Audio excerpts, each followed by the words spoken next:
कि भगवान की कठपुतलियां हैं। भगवान तो अपने जगह पर बैठे बैठे अपने उंगलियों को चला रहे हैं, अपनी उंगलियां हिला रहे हैं और हम आप सभी इशारे में नाच रहे हैं। पर जो धागा है ना, भगवान से लेकर के हमारे पास तक का जो लंबा वो धागा है, उस धागे को हम आप देख नहीं पा रहे। उस धागे को देखने के लिए हमको आपको भक्ति की जरूरत है, प्रेम की जरूरत है, भजन की जरूरत है। जब तक हम भजन नहीं करेंगे, भक्ति नहीं करेंगे, प्रेम नहीं करेंगे, तो गोविंद के उस धागे को हम आप देख नहीं पाएंगे। यहाँ से आगे पुरु पुत्र सुता हुए, इनके पुत्र त्रिसंजीव हुए, त्रिसंजीव के पुत्र अनरण्य हुए, इनके पुत्र हर्यश हुए, हर्यश के पुत्र अरुण हुए, अरुण के पुत्र त्रिवंदन हुए और त्रिवंदन के पुत्र सत्यव्रत महाराज हुए।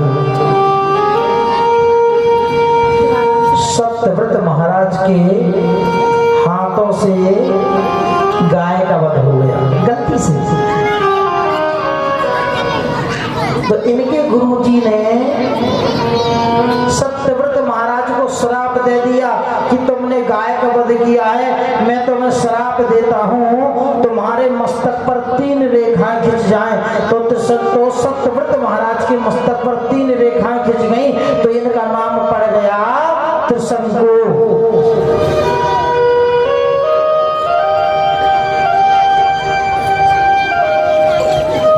यहाँ से आगे इनके घर वालों ने भी घर से बाहर निकाल दिया। तुमने गाय की हत्या की है, तुम गाय के हत्यारे हो, निकल जाओ हमारे घर से। अब ये जंगल में रहने लगी, बाहर घर से रहने लगे। विश्वामित्र घर से बाहर गए और समाधि में बैठ गए। और कब समाधि से जागे, कब उठे? 1 वर्ष के बाद। 1 वर्ष के बाद समाधि से जागे, अपने घर पर आए। घर की चिंता हुई, मैं तो समाधि में बैठ गए, 1 वर्ष के बाद आ रहा हूँ,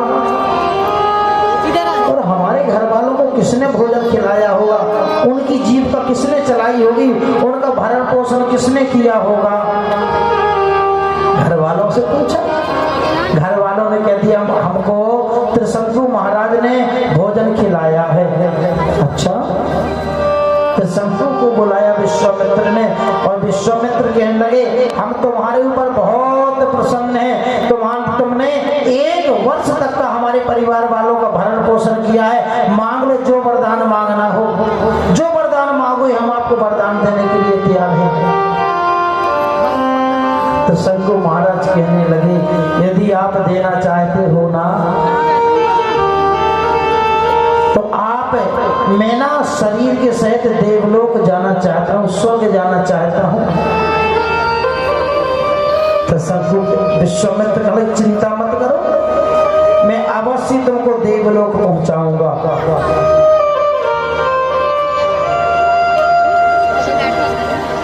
पहले तो अपने तप बल ते मैं सदा स्वर्ग पहुंचाऊंगा, पहुंचा न सका तो भूप तुम्हें मैं दूसरा स्वर्ग बनाऊंगा। और क्या हुआ, विश्वामित्र ने अपने तपस्या के प्रभाव से, अपने ताकत के प्रभाव से त्रिशंकु को देवलोक भेज दिया। जब देवलोक में त्रिशंकु महाराज चले गए, वहां देवताओं ने देखा, देवताओं की नजर पड़ी और ये तो त्रिशंकु है,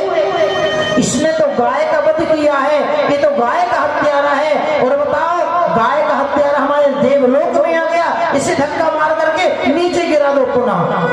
और भैया सभी देवताओं ने धक्का मार करके त्रिशंकु महाराज को ऊपर से पुनः नीचे गिरा दिया। अब त्रिशंकु महाराज नीचे चले जा रहे हैं, सर नीचे को है, दोनों पैर ऊपर है, चले जा रहे हैं नीचे गिरते हुए। तुरंत त्रिशंकु महाराज ने विश्वामित्र को आवाज लगाई,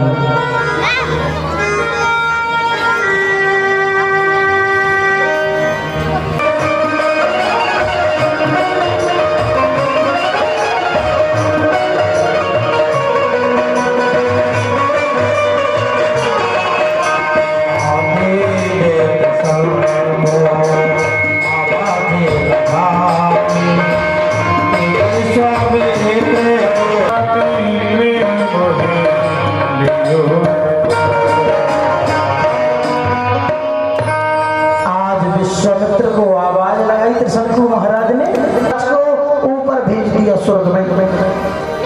जब ऊपर पहुंचे तो हाथ से देवताओं ने फिर नीचे गिराया, फिर नीचे आ गए त्रिशंकु महाराज, फिर विश्वामित्र ने फिर नीचे से ऊपर भेज दिया। वहां देवता ऊपर से नीचे भेजते हैं, अब तो विश्वामित्र नीचे से ऊपर भेज रहे त्रिशंकु महाराज को, और देवता ऊपर से नीचे भेज रहे हैं।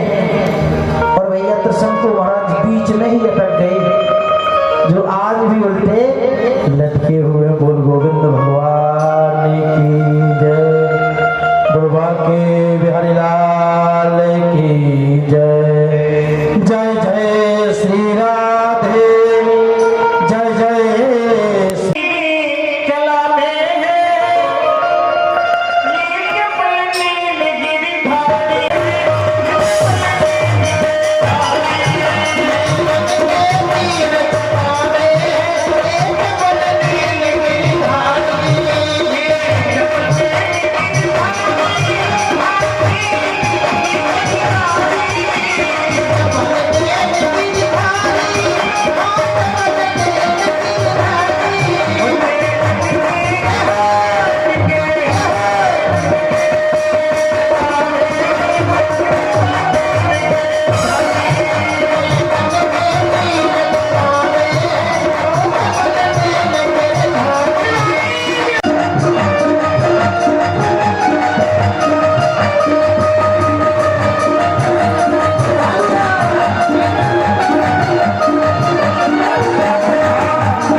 लेती हूँ ना महाराज, उस दिन मेरा पूरा दिन बेकार हो जाता है।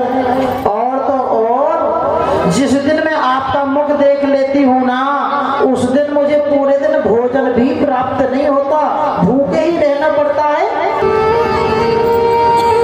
मेहतरानी कहने लगी, महाराज तुम्हारे कोई पुत्र नहीं है, तुम्हारे कोई औलाद नहीं है, तुम्हारे कोई संतान नहीं है, इसलिए जिस दिन हम तुम्हारा मुख देख लेते हैं ना, हमारा पूरा दिन बेकार हो जाता है। राजा हरिश्चंद्र ने मेहतरानी से कुछ नहीं बोला, मेहतरानी को जाने दिया। मंत्री को बुलाया, मंत्री इधर आओ।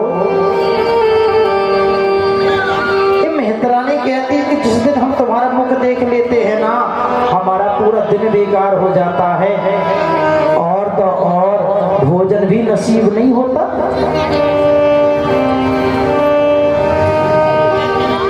एक काम करो, आप जाकर के पता लगाओ मेहतरानी के घर में कितने बच्चे हैं, कितने लोग हैं। यदि 5 लोग हो ना तो 10 लोगों का राशन दे करके आना, डबल करके आना, और अपने सामने ही भोजन बनवाना, अपने सामने ही बोलना कि हमारे सामने भोजन पाओ। ये झूठ बोलती है कि सच बोलती है?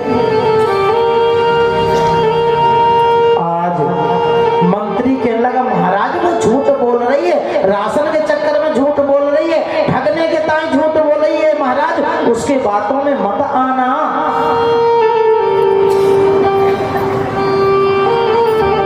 राजा हरिश्चंद्र कहने लगे, नहीं, उसकी बातों में कुछ सच्चाई दिखी, आप जाइए और राशन देकर के आओ। आज 2 मंत्री जाते हैं, राशन दिया मेहतरानी को, दोनों दरवाजे पर बैठ गए। मेहतरानी ने घर के गेट बंद कर लिए, बाहर दोनों मंत्री बैठे हुए, अंदर मेहतरानी रुच रुच करके भोजन बना रही है। कैसे? रुच रुच करके मेहतरानी भोजन बना रही है, रुच रुच करके मेहतरानी भोजन पका रही है। दोनों मंत्री आपस में वार्तालाप करने लगे। देखो मेहतरानी कितनी खुश हो रही है, राजा को लूट करके ले आई, राजा को ठग करके ले आई, अब बड़ी प्रसन्न हो रही है, बहुत खुश हो रही है। मेहतरानी ने भोजन बनाया, भोजन बना करके भोजन की थाली परोसी, रोटी का टुकड़ा तोड़ा खाने के लिए, पर खा नहीं पाया। किसी ने दरवाजे की कुंडी बजाई। अच्छा आप ये बताओ, यदि आप अपने घर में भोजन करने के लिए बैठ गए हो, रोटी का टुकड़ा आपने तोड़ लिया हो खाने के लिए, तो यदि कोई दरवाजे पर आपको आवाज लगाए, दरवाजे की कुंडी बजाए या आपकी बेल बजाए, तो आप क्या करोगे? पहले भोजन करोगे कि दरवाजा खोलोगे? दरवाजा खोलोगे, पहले देख लेते हैं कौन है, फिर आराम से भोजन करेंगे। मेहतरानी ने रोटी तक टुकड़ा वैसी थाली पे रख दिया, दरवाजे की कुंडी खोली, दरवाजा को खोला तो सामने ना डाकिया खड़ा हुआ था। कौन? डाकिया खड़ा हुआ था। डाकिया जानते हो, जो पत्र लेकर के आता है, जो चिट्ठी लेकर के आता है। और एक चिट्ठी दी, जिस चिट्ठी का एक कोना फटा हुआ था ऐसे,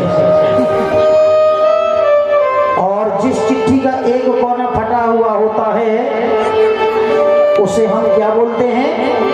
शोक संदेश।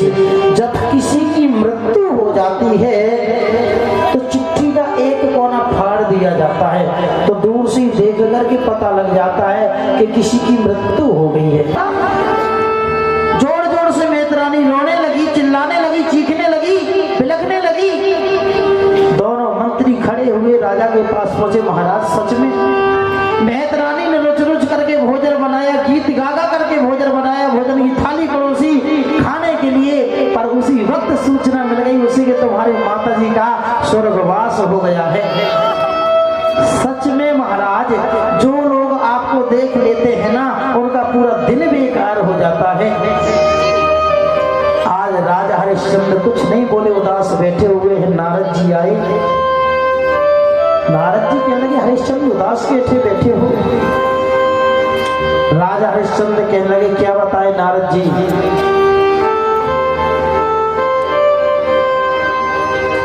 हमारे कोई संतान नहीं है, कोई पुत्र नहीं है। अच्छा, नारद जी कहने लगे, तो आप ना वरुण यज्ञ कीजिए। और भैया नारद जी के कहने से राजा हरिश्चंद्र ने वरुण यज्ञ किया, तो वरुण देवता प्रकट हो गए यज्ञ से और कहने लगे, राजा हरिश्चंद्र वरदान मांगो, जो वरदान मांगना हो। राजा हरिश्चंद्र कहने लगे, यदि आप वरदान देना चाहते हो ना, तो मेरे कोई पुत्र नहीं है, मेरे कोई संतान नहीं है, मुझे आप ऐसा वरदान दीजिए जिसमें मेरे सुंदर पुत्र हो, जिसमें मेरे सुंदर बेटा हो।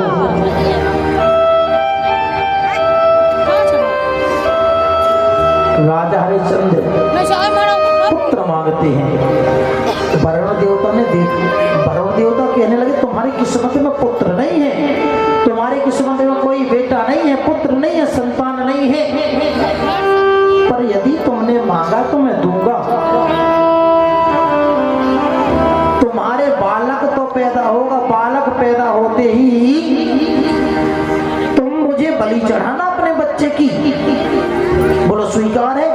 राजा हरिश्चंद्र मन पे विचार करते, कोई बात नहीं है, बालक पैदा होते ही हम आपको अपने बालक की बलि चढ़ाएंगे, कोई बात नहीं, हमको स्वीकार है। अरे क्योंकि संसार के लोग ये तो भी बोलेंगे कि निसंतान है। अरे बालक पैदा हुआ, मर गया तो हम क्या करें। हाँ? और भैया बोल दिया, बालक के पैदा होते ही हम आपको बलि चढ़ाएंगे अपने बच्चे की। वरुण देवता आशीर्वाद देकर के, वरदान देकर के चले गए। समय गुजरता गया। 9 महीने के बाद में राजा हरिश्चंद्र की पत्नी, जिसका नाम तारा रानी है, तारा रानी के एक बालक पैदा हुआ। बालक पैदा होते ही वरुण देवता आ गए और हरिश्चंद्र से कहने लगे, हरिश्चंद्र अपने बालक की बलि चढ़ाओ, भेंट चढ़ाओ। राजा हरिश्चंद्र कहने लगे, महाराज अभी तो बालक पैदा हुआ है, अभी सूती का ग्रह में लेटा हुआ है, सोबर अवस्था में लेटा हुआ है, अछूत अवस्था में लेटा हुआ है।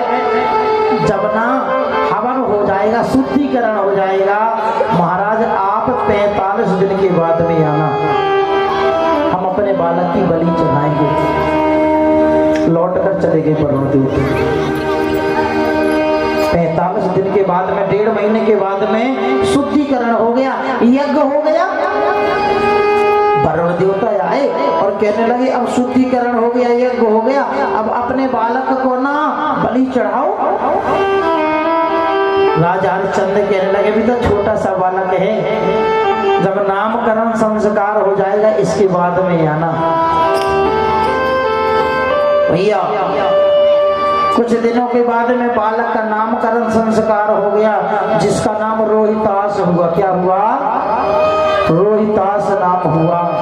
वरुण देवता आए, आकर के कहने लगे, अब अपने बालक की बलि चढ़ाओ, नामकरण संस्कार हो गया।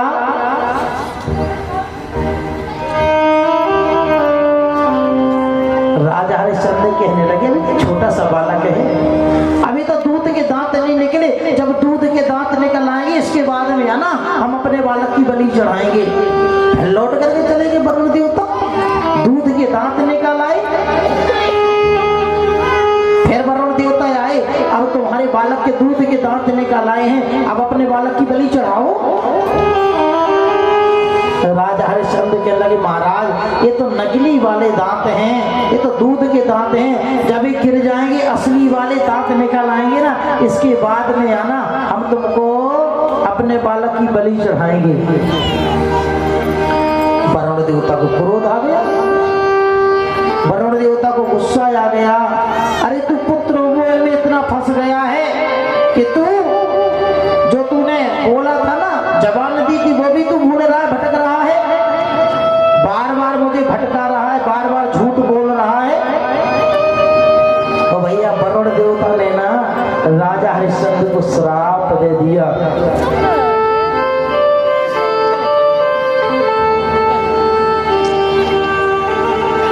भटकाया तूने बार बार,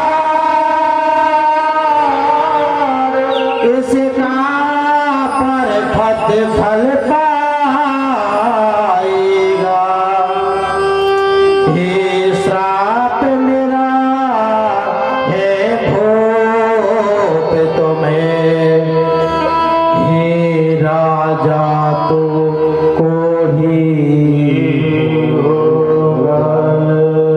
तूने मुझे बार बार भटकाया है। जो तूने बोला था सब कुछ भूल गया। मैं तुझे श्राप देता हूँ कि तेरे पूरे शरीर में कोढ़ पैदा हो जाए। भैया राजा हरिश्चंद्र के शरीर में कोढ़ फूट गया। राजा हरिश्चंद्र के शरीर से मवाद बहने लगी। राजा हरिश्चंद्र से कोई बात करने के लिए राजी नहीं। राजा हरिश्चंद्र के पास कोई बैठने के लिए राजी नहीं।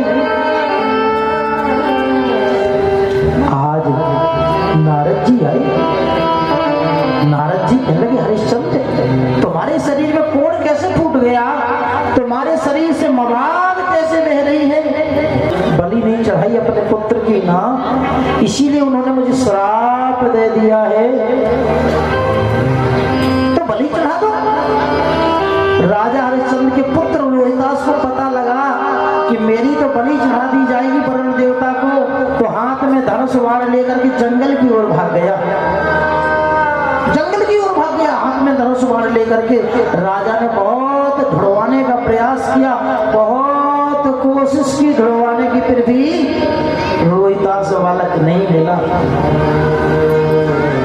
नारद जी से हरिश्चंद्र कहने लगे महाराज, नारद जी मैंने बहुत अपने बालक को ढुड़वाया है पर बालक कहीं मिला ही नहीं, मिलता ही नहीं है। और जब तक मैं अपने बालक की बलि नहीं चढ़ाऊंगा ना, जब तक मेरे शरीर का कोढ़ ठीक है नहीं होगा। अच्छा नारद जी कहने लगे एक काम करो, 10 प्रकार के पुत्र होते हैं। कितने प्रकार के? 10 प्रकार के पुत्र होते हैं। और 10 प्रकार के पुत्रों में से यदि तुमको एक प्रकार का पुत्र मिल जाए ना, तो उसी की बलि चढ़ा देना, तुम्हारे शरीर का कोढ़ ठीक हो जाएगा। अच्छा नारद जी तो 10 प्रकार के पुत्र कौन कौन से हैं? आप उन 10 प्रकार के पुत्रों का मुझे नाम बताइए। आज नारद जी राजा हरिश्चंद्र को 10 प्रकार के पुत्रों के नाम बताते हैं। पहला पुत्र है अंशज। कौन सा?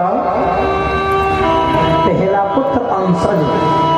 हम अंशज किसे कहते हैं? जो अपने अंश से बालक पैदा होता है उसे हम अंशज कहते हैं।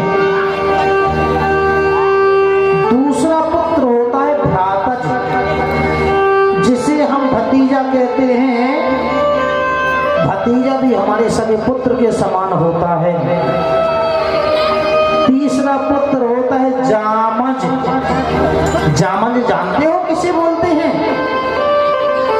दामाद को जामज बोलते हैं। दामाद भी सगे पुत्र के समान होता है। दामाद को भी हम दुकान मकान गृहस्थी जमीन जायदाद सब कुछ दे सकते हैं। चौथा पुत्र होता है प्रावतज। जैसे बाली को अंगद पड़े हुए मिल गए थे। पांचवा पुत्र होता है क्रेरिज। क्रेरिज का मतलब जानते हो? बिक्री वाला।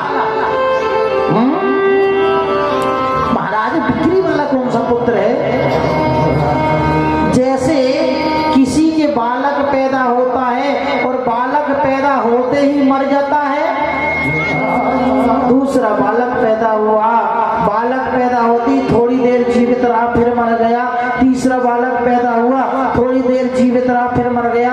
यानी 10-12 बच्चे पैदा हुए और बालक पैदा होते थोड़ी देर जीवित रहते हैं, इसके बाद उसकी मृत्यु हो जाती है।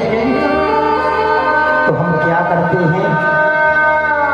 बालक पैदा होते ही अपनी बहन को, अपने रिश्तेदारों को, अपने सहेली को, अपने जानने वाले को, बालक पैदा होते ही अपने बालक को 11 रुपए में, 21 रुपए में, 11 रुपए में हम बेच देते हैं। जब हम उस बालक को बेच देते हैं ना, तो वो बालक दूसरे का हो जाता है और उसकी किस्मत से वह बालक जिंदा हो जाता है, मरता नहीं, उसकी मृत्यु नहीं होती। और जब वह बालक बड़ा हो जाता है, शादी के योग्य हो जाता है, तो उसका दोष हट जाता है और पुनः कुछ पैसे देकर के उस बालक को हम खरीद लेते हैं। छठवां पुत्र है गुलमज। गुलमज का मतलब होता है गुलाम। पैसे देकर के खरीदना। यदि आप अपना बालक बेचना चाहते हो ना, बोलो क्या लोगे, कितना पैसा लोगे, जो मांगोगे हम आपको देने के लिए तैयार हैं, पर आप अपना हमको बालक बेच दीजिए। आपने बोला हमको 20 लाख रुपए देंगे, 1 करोड़ रुपए लेंगे, ये सब ले लेंगे, लो जी अपना बालक बेचो।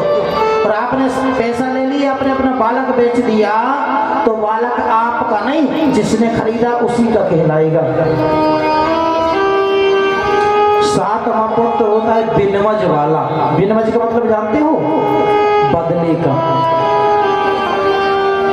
जैसे किसी के पास 10-12 बेटा है, एक भी बेटी नहीं है, और किसी के पास 10-12 बेटियां हैं, एक भी बेटा नहीं है, तो बेटा वाले को बेटी की जरूरत है और बेटी वाली को बेटा की जरूरत है।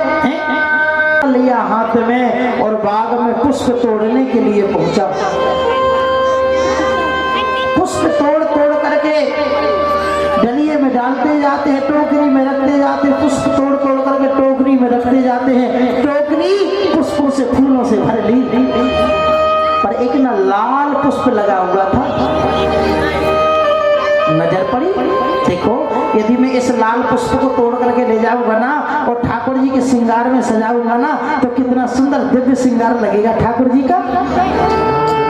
और रोहितास ने उस पुष्प तोड़ने के लिए अपना हाथ बढ़ाया, और जैसे पुष्प तोड़ने के लिए हाथ बढ़ाया, हाथ पुष्प के पास तक पहुंचा, इतने में नीचे से काला सर्प आया और काले सर्प ने रोहितास जी के पैर में डस लिया।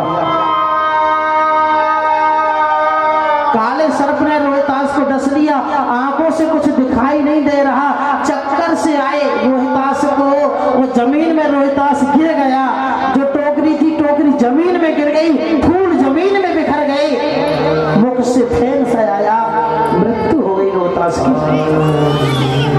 विश्वामित्र गांव में जाकर की आवाज लगाते हैं, देखो रे देखो, किसी के बच्चे को काले सर्प ने बाग में डस लिया है, मर गया है, मरा पड़ा हुआ है। सभी माएं अपने अपने बच्चों को देखने के लिए बाग में जाती हैं। तारा रानी को पता लगा।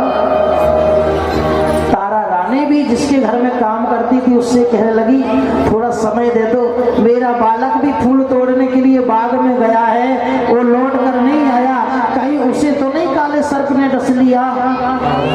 पर जाने नहीं दिया, नहीं, पहले तू घर का काम निपटा, पहले घर का सारा काम कर, इसके बाद जाएगी। आज तारा रानी रो रही है, बेचारी बिलखती जा रही है, रोती जा रही है और घर का काम कर रही है। आज कैसा वक्त आया, कैसा समय आया, आज एक माँ का लाल मरा पड़ा हुआ है और उस माँ से कहा जा रहा है कि पहले घर का काम कर, इसके बाद में अपने बालक को देखने के लिए जाना। वह बेचारी माँ, जिस माँ का बालक मरा पड़ा हुआ है, वह दूसरा वह घर का काम कर रही हो, उसके दिल में क्या बीत रही होगी।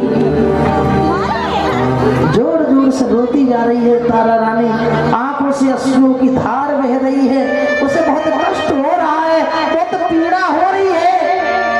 कहीं मेरा लाल तो नहीं है। जब शाम को पूरा काम कर लिया, इसके बाद में आज्ञा लेकर के तारा रानी बाग में अपने लाला को देखने के लिए जाती है।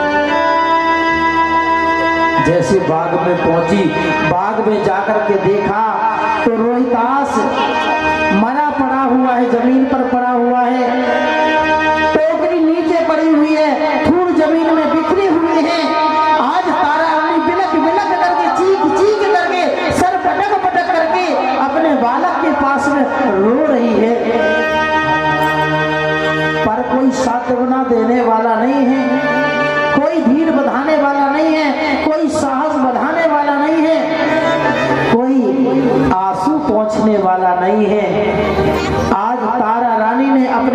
मजबूत किया, अपने कलेजे को मजबूत किया, अपने शरीर की आधी साड़ी फाड़ी, अपने बालक रोहितास के ऊपर कफन उड़ाया और अपने हाथों में रोहितास को लिया और मरघट की ओर जा रही है।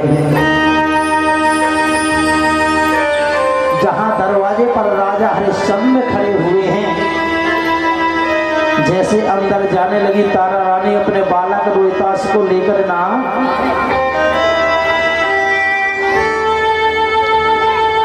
राजा हरिश्चंद्र कहने लगे यदि तुम अपने बालक को अंदर ले जाना चाहती हो मरघट में ना, तो अब तुम पहले टका चुकाओ, इसके बाद में अंदर लेकर के जाना। तारा रानी कहने लगी महाराज कैसी बात करते हो,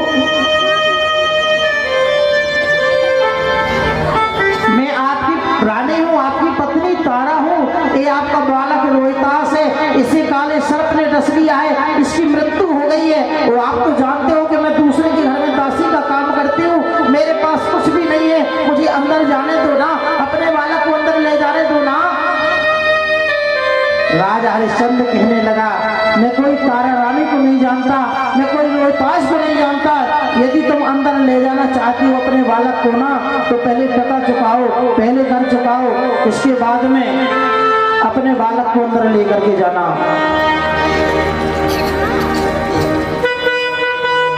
आज तारा रानी रो रही है बेचारी,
जो जीते हुए बालकों को खा रही है। अभी देवी मठिया में वो डायन बैठी हुई है जो छोटे छोटे बच्चों को खा रही है। उसने एक बालक गोद में लेकर रखा है, वो अभी भी खा रही है।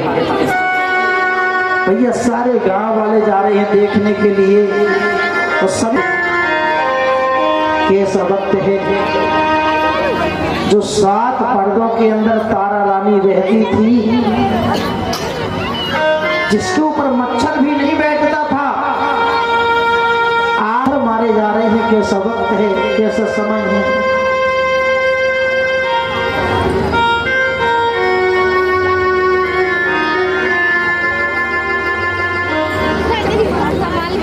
जिसने समय की परवाह नहीं की, उसे मर मिटना पड़ा है। बच गया तलवार से तो फूल से कटना पड़ा है। आज कैसा वक्त आया, आज कैसा समय आया, तारा रानी के ऊपर पत्थर मारे। तारा रानी कहती मैं कोई डायन नहीं हूँ, मैं कोई बालकों को नहीं खाती, ये तो मेरा बालक रोहितास है, इसी तो काले सर्प ने डस लिया था, इसको तो मैं जल में प्रवाहित करके आई थी, ये मेरे गोद में कैसे आया, मेरे हाथों में खून किसने लगाया, मेरे मुख में खून किसने लगाया। सभी पत्थर मार रहे हैं। कुछ बड़े बूढ़े थे गाँव में, उनको कहने लगे तुम अपने हाथों को गंदा क्यों करते हो, जाओ कालू से कह दो कि गांव में एक डायन आ गई, उसे मार दे। कालू को बुलाया, कालू भैया एक देवी मठिया में डायन आ गई है, बैठी है जो छोटे छोटे बालकों को जीवित ही खा रही है, आप जाओ उस डायन को मार करके आओ। कालू मेहता ने हरिश्चंद्र को बुलाया, हरिया इधर आ, ये हाथ में तलवार पकड़ और जाओ। देवी मठिया पर एक डायन बैठी हुई है जो छोटे बालकों को जीवित ही खा रही है, उस डायन को तुम जाकर के मार करके आओ। आज राजा हरिश्चंद्र हाथ में तलवार लेकर के तारा रानी को मारने के लिए जा रहे हैं। जैसे देवी मठिया पर पहुंचे ना हरिश्चंद्र हाथ में तलवार लिए हुए हैं, देखा तो तारा रानी, अरे ये तो तारा रानी है हमारी, ये तो हमारा बालक रोहितास है, इसे तो काले सर्प ने डसा था, काले सर्प के डसने से मृत्यु हुई थी, इसे तो जल में प्रवाहित कर दिया था, पर ये कहां से आया। मेरी तारा रानी कोई डायन नहीं है, कोई ये बालकों को नहीं खाती। मन में विचार करते हैं, अरे जिस धर्म के लिए मैंने अपना राज्य त्याग दिया, जिस धर्म के लिए मेरा पुत्र चला गया, यदि धर्म के लिए मुझे अपनी पत्नी तारा को मारना भी पड़ जाए तो मैं उसे मार दूंगा, पर धर्म के हेतु पीछे कदम नहीं हटाऊंगा। और भैया राजा हरिश्चंद्र तारा रानी के पास पहुंचे और तलवार लेकर के जैसी तारा रानी को मारने के लिए राजा हरिश्चंद्र ने तलवार उठाई, पीछे से आवाज आई, राजा हरिश्चंद्र ठहरो, तुम्हारी परीक्षा पूर्ण हुई, तुम्हारा बालक रोहितास जीवित किया जाता है, और रोहितास बालक जीवित हो गया, तुम्हारा अयोध्या का राज्य वापस किया जाता है। राजा हरिश्चंद्र कहने लगे विश्वामित्र से महाराज, आपने हमारे बालक रोहितास को जीवित कर दिया, बहुत बड़ी कृपा की है।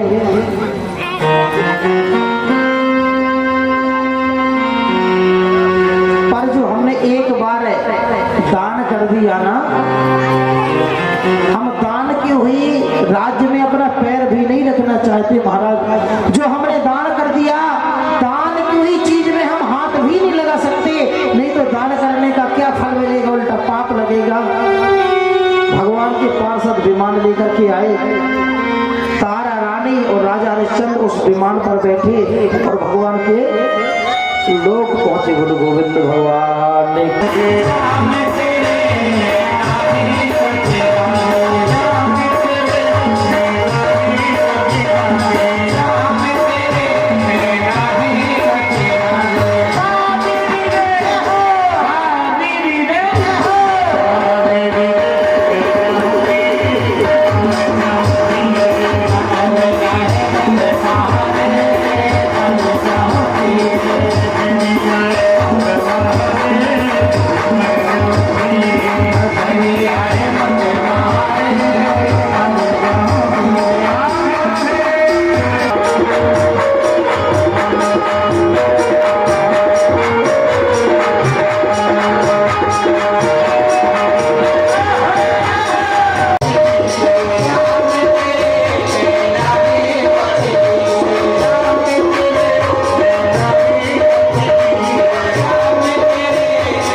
हथकड़ियाँ बेड़ियाँ हथकड़ियाँ पड़ गई और ताले बंद हो गए, गेट बंद हो गए और कंस आज उस कन्या को मारना चाहता है। आज आकाशवाणी, आज योग माया बन करके वो कन्या प्रकट हो गई और कह रही तू मुझे क्या मार रहा है, तेरा मारने वाला तो गोकुल में पैदा हो गया। यहाँ आज नंद बाबा के घर बधाई हो, बधाई बोलो ना, बधाई हो, बधाई हो। सुंदर भगवान का जन्म हुआ है, लाला का जन्म हुआ है, जहाँ सभी लोग दूर दूर से आ रहे हैं लाला का मुख देखने के लिए, लाला के दर्शन करने के लिए और लाला को सभी बधाई दे रहे हैं।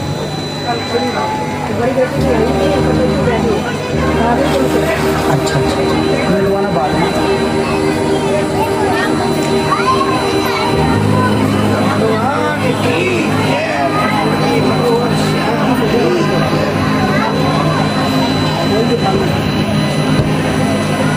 श्री राधे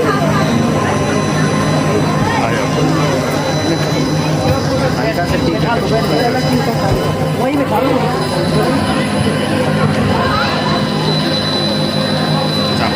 राधे श्याम। जो हमारी दूर दूर से माताएं बहनें आई हैं वो आराम से सभी लोग प्रसाद लेकर के जाएंगे। जो नजदीक सभी बहनें, सभी माताएं बहनें आरती के बाद सभी प्रसाद लेकर के जाएंगी। राधे श्याम। और जो दूर दूर से माताएं बहनें आई हैं सभी हमारी पूजा जी बहन जी से मिल करके जाएगी, बिना मिले कोई मत जाइयो। राधे राधे।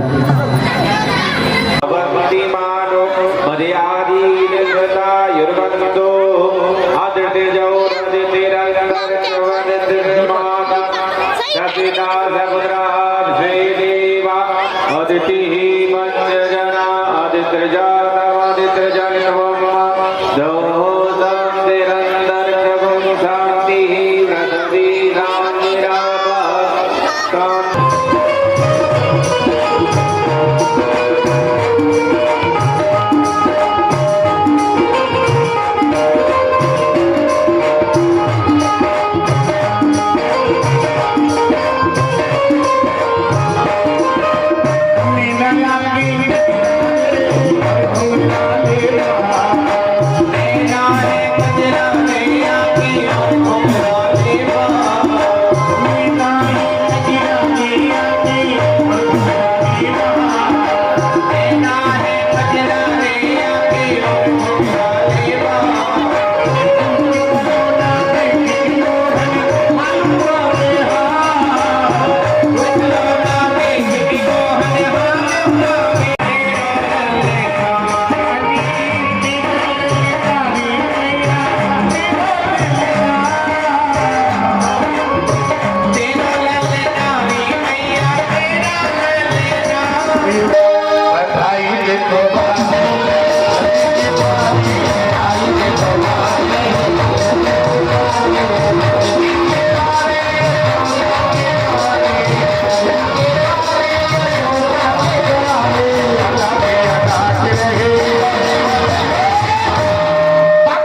कन्हैया की दादी।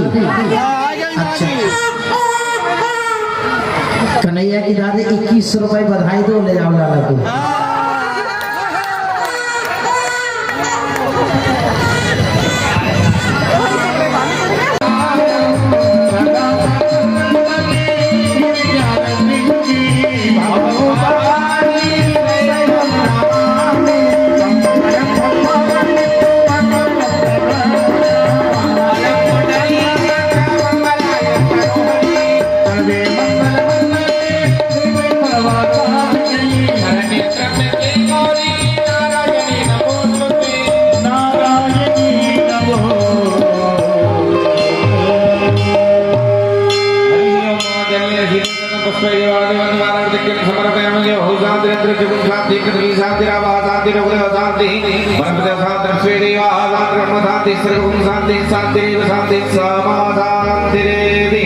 हरि ओम मायकीन जगमय जंत देवास्तानि धर्माणि कथमान्यासन्नः तेनाकं महिमानः सचन्द्रत्र पूर्वे साध्याः सन्ति देवाः। हरि ओम एकदन्ताय विद्महे वक्रतुण्डाय धीमहि तन्नो दन्ती प्रचोदयात्। हरि ओम नन्दनन्दनाय विद्महे यशोदानन्दनाय च धीमहि तन्नो श्रीकृष्णः प्रचोदयात्। हरि ओम वृषभानुजाय च विद्महे श्रीकृष्णप्रियाय च धीमहि तन्नो श्रीराधा प्रचोदयात्। हरि ओम अंजनी सुताय विद्महे वायुपुत्राय धीमहि तन्नो हनुमत् प्रचोदयात्। हरि ओम ज्ञानगंधाय विद्महे पंचमवेदाय धीमहि तन्नो श्रीमद्भागवत प्रचोदयात्।